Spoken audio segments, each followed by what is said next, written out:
Hello and welcome back to Noel's Retro Lab. We haven't done a mail day in a while, so here we have a few smallish packages. Some of them I know what's in them, and I'm going to open them and actually test them. And some of them are complete surprises, so we'll all get the surprise opening them at the same time. This first package is coming from Spain, and it was sent by Damian, one of my Patreon supporters. Okay, that's unusual. I was not expecting that. Right, so this looks like a bunch of random components if you just look at it. And if I didn't know what it was, then that's what I would think too. It turns out these are components to build the basic engine. The basic engine is like a small microcomputer, somewhat similar to the idea of that CB2 that I did last year sometime, but way more powerful. It's not much more expensive, and it's much more powerful. It even has SD card support. One of the big problems with the CB2 was that you needed to transfer files over serial ports, and this one you can load things directly through an SD card. The CB2 had very limited memory to the point that it was getting in the way of the writing basic programs, and this one actually has 4 megabytes of flash RAM. It even has a really powerful video chip with like 128K of video RAM. So, I mean, this is really cool. Now, these are the majority of the components, really. He's almost like prepared a kit for me. I'm actually really excited about assembling this and checking it out. I mean, I'd hate to say it, but it's almost like a Spectrum Next. Probably not that level of performance, but although it could be interesting to check it out. So yeah, this is awesome, right? All the SMD components. So this is really cool. Thank you so much, Damian. This saved me a lot of trouble having to source this out and getting all the components. Yeah, it will make it so I can make that video sooner rather than later. Yeah, thanks again. It also cracks me up that it comes with these, and he says that he sent me all the toppings for the for assembling the basic engine. So maybe these are part of the toppings too. I'm supposed to be eating those while I'm assembling them. That will make me extra effective. Next up, we have a package coming all the way from Canada and from Retro Rewind. Some of you might know it. It's a relatively new retro store in Canada run by Frank. Oh, wow. Oh, wow, this is even more than I expected. So what do we have here? Let's see. This is what I thought I was getting. So right after my last Commodore 64 repair video, I mentioned that I didn't have one of those diagnostic harness to really check all the ports. I usually use the dead test cartridge just by itself, and it gives you a pretty good idea, but you're missing out on checking out some of the expansion ports and such. And Frank from Retro Rewind said, hey, I'll send you one right away. I guess they sell these in their store. And I was blown away by the offer, especially coming from Canada. Shipping things from Canada to Europe is really expensive for some reason. So this comes in 2 parts. Wow, it's really nicely done.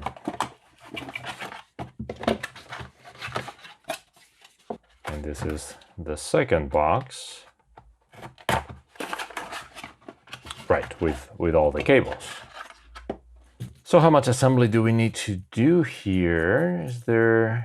Okay, the cables are already all set to go. We probably need to, what is the serial port? So this is super cool, and I will test it actually right after this. But he also sent some extra stuff that I wasn't aware of. So let's see, 4-in-1 diagnostics card. So that's some other kind of like a super duper dead test cartridge. Diagnostics, dead test. Right, that's awesome. And I guess all the 4-in-1, you can test them. I see, dead test or diagnostic, and then, oh, with this set 1, set 2. That is really cool. I love how professional everything is, has like the labels everywhere, very consistent. So this looks awesome.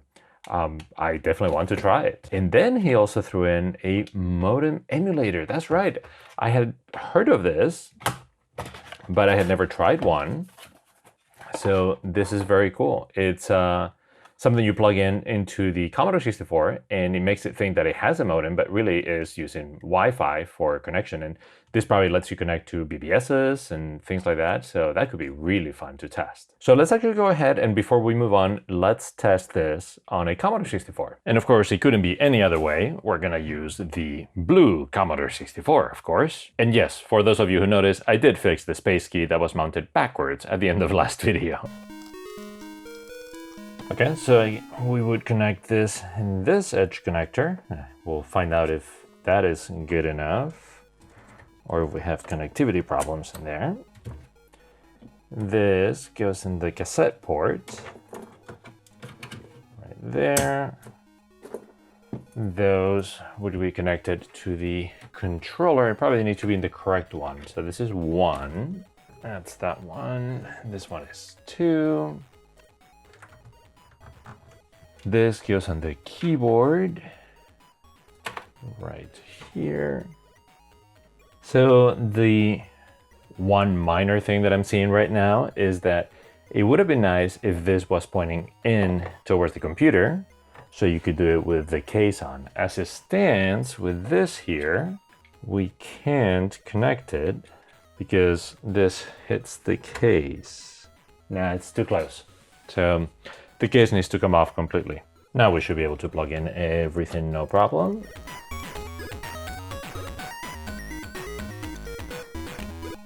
And this, probably as it stands, should go right there. And of course, we also need the video cable and the power cable. Every single port is used up right now. That's pretty cool. And let's plug in the cartridge, of course. So for now, let's just use the dead test cartridge, which is what I'm most familiar with. And let's see what happens. Okay, that's our familiar dead test cartridge, except that now we really check everything. So let's let it run through the whole test. Okay, so it just completed. So that's right, the dead test cartridge is not the one that uses the harness. It's the other one, but it's still super useful to have it in the 4-in-1. So let's try the other one. So we want diagnostic, and let's leave it in set 1. I'll figure out what the difference is later. Right, there we go. This is the diagnostic one. Very similar interface. And this is the one that without the harness gives you all sorts of failure states in there. There we go, perfect. Cassette, keyboard, control port. It checks everything. Very cool. And now it just goes on to the next iteration. Now I'm curious what set 2 is. I don't know if it's maybe a different version of the same. Oh, it's very different. Okay, this is more for disk stuff. Yeah, this is like a disk test. Wow, this is super, super cool. So thank you so much, Frank and Retro Rewind. For those of you who have Retro Rewind as an option nearby in North America, definitely check them out. They are super professional, and their stuff, it looks absolutely great. And I think it's just fantastic that there are some stores that are providing services for the retro community out there. So it's fun to build our stuff sometimes, and sometimes, you know what, it's really great to be able to just say, oh, I need this, and you just buy it. So thank you, Frank. So as a quick update about my inability to put the keyboard dongle on the keyboard with the case on, with the bottom part of the case, I talked to Frank at Retro Rewind, and it turns out the problem was user error, as it often is. So I'm using this cable to connect the keyboard dongle to the main board here. But it turns out these two connectors are not completely symmetrical. So they'll fit either way, but if you notice, one of them is keyed to be like this, and the other one is keyed to be like this. So I accidentally, or just randomly, put the wrong one. I put the one on the keyboard dongle that is facing down, whereas if I put this one here, I've been told that it will work. So that one will go there. This one goes here, which even makes sense because then the cable is away from the rest of the things, and then this should fit right here like that. No problem at all. So yes, user error.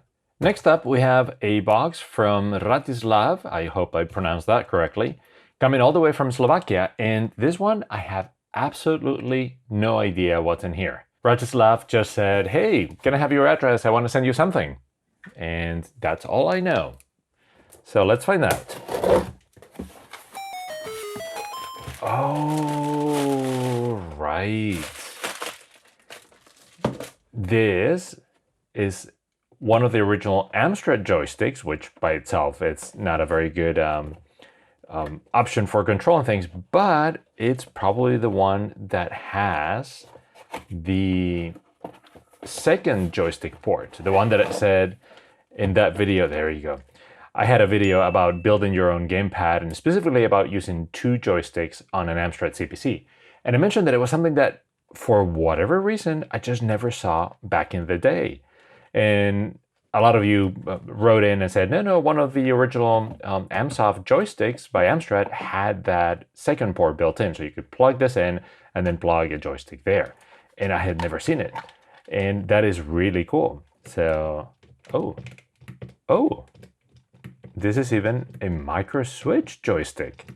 So this is actually, when I first saw the shape, I'm like, okay, yeah, I mean, it's cool that it has that, but it's something that I wouldn't use. But this is actually a micro switch joystick. That is really cool.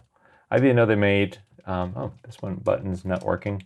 I'll probably fix that. I didn't know that Amsoft made, I'm gonna say quality, but didn't know they made micro switch ones. The Amsoft joysticks that I've seen before are not very good. So maybe this was their first model and then they got cheaper and cheaper and cheaper, but this is super, super cool. So thank you very much, Ratislav. I really appreciate this. I love it when people bring up things based on my videos, and actually I learned a lot from the comments and a lot of things that you all bring up. So thanks again. And finally, one package coming from the UK. Wow, we had quite the variety today, right? We had Spain, we had Slovakia, we had Canada, and the UK. So again, another very international day. Actually, like a lot of the audience in this channel, you all seem to be a very international bunch, so which I think is super cool. Oh, this was very well protected. And this is a kit for a Dram Tester. Specifically, it's for 4116. So those would be the 16 kilobit DRAM modules that you find usually in ZX Spectrum, the first kind, before they went to the 128K, and 4164. So those are 64 kilobits. And those you find in Commodore 64, in Amstrad CPC, in Dragon 32, lots of different ones. So those are actually the 2 main DRAM chips that I usually need to deal with. And this is not just a device to do it, but actually a kit, so I get to assemble it, which is extra fun. It doesn't look too complicated. Well, it comes with the zip sockets and everything, and even comes with the Arduino right away there. So this is coming from PCBgeeks.com. So the reason I got this is because Patreon supported Leo Albanese, which you may even recognize his name from some of the other computers that he sent me to check out before. He got one of those and he really liked it, and he wanted me to test it and compare it to some other testers. So he actually had one sent to me. So thank you so much, Leo. You've been extremely generous. I am just very grateful for all the support. I won't put it together right now. I will probably save it for an episode when I try another chip tester, and maybe we can compare the two and what they can do, how long they take to do things, how easy they were to put together, how much they cost. So it could be an interesting comparison. So thanks again, Leo. And I think that's it for today. And that's it for today. We have some very interesting projects lined up. I can't wait to get to them, but as usual, the problem is just getting enough time to make enough videos. So I'll get to them eventually. Anyway, I hope you enjoyed this brief episode. If so, please give it a thumbs up and subscribe to the channel. Until next video, see you next time. If you enjoyed this video, please consider supporting Noel's Retro Lab on Patreon or joining the membership on YouTube. Not only is that the best way to support this channel and allow me to continue making more videos, but you also get some extra perks like early access, ad-free videos, and more. Thank you again to all the supporters. See you next time.